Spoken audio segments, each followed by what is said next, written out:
My name is Dewey. I'm with ARCS, and I'm here with Hanna, who's from ACRIA, and that's the AIDS Community Research Initiative of America. And Hanna was just here educating her staff on HIV in older adults. So anyway, you can give us a quick synopsis of some of the main points that you think are the big takeaway points from the presentations that you've been doing all across the country? Sure. Well, yes, we've been doing work all over the country on this issue.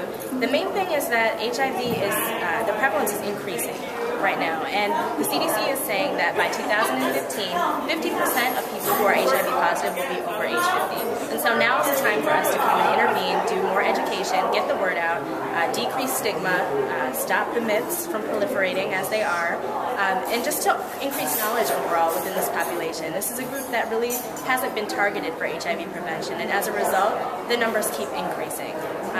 Also, we need to find creative ways as service providers to kind of integrate HIV and aging work into what we're already doing. We need to be more comfortable in discussing sex with seniors. We need to understand that they are at risk. We tend to think that people over 50 are not as susceptible as younger people for HIV, when in fact they are. This is a group that's more likely to get HIV due to not using condoms, not using appropriate precautions, maybe because the knowledge level isn't the same as it may be in younger groups who've received this education.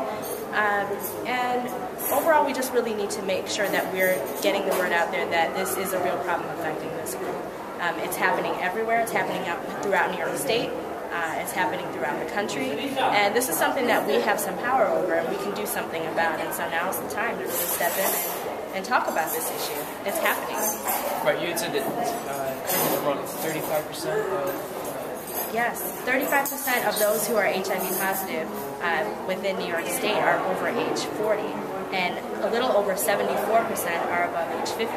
So that's pretty significant when we're talking about HIV prevention. We need to make sure that people know this is something that's happening, so we need to stop and intervene with it right now. Right. And we did a study last year on our stats, and we found that I think it's 48% of our clients are at age 45. So even our clients are certainly even a higher percent than the population that we're serving here in Hudson Valley. Any quick tips on how to sort of broach the subject of seniors, either to a family member or one of our case managers? How do you talk to seniors about sex as sort of a taboo subject? First of all, just being honest. I mean, it's more like that people do want to talk about it. The seniors really want to talk about it from what we've experienced. I mean, yeah, not everyone wants to discuss it, and you know, there are cultural things that we have to consider and that type of thing. But overall, people like talking about sex from what we've seen with all age groups. Even among the seniors? Even among the seniors. It's I think that's one of those myths that we have, that they don't want to talk about. That's right. In fact, I was just talking to someone a few minutes ago, and I was giving her an example of someone from a senior center, and what she told me. She said, you know, these people, they don't want to talk about sex, the people that work here, but as far as us, we're ready to discuss it. She said, I may be old, but I ain't cold. I like to talk about these things. You know, and this is not surprising. It's not an outlier. These are things that they want to talk about, and so it's really us that we need to be the ones that are comfortable to discuss it. Not only us as service providers, but also physicians, saying, you know, this is something that could possibly be happening within this group, so maybe we should start talking about their sexual history, or what's really going on. You know, having honest discussion also, not trying to come up with little nicknames for things, or, you know, just really being honest and having a blunt, although not crass, conversation about sex. You know, that's really what it's about. Okay. Well, at least it's a place to start.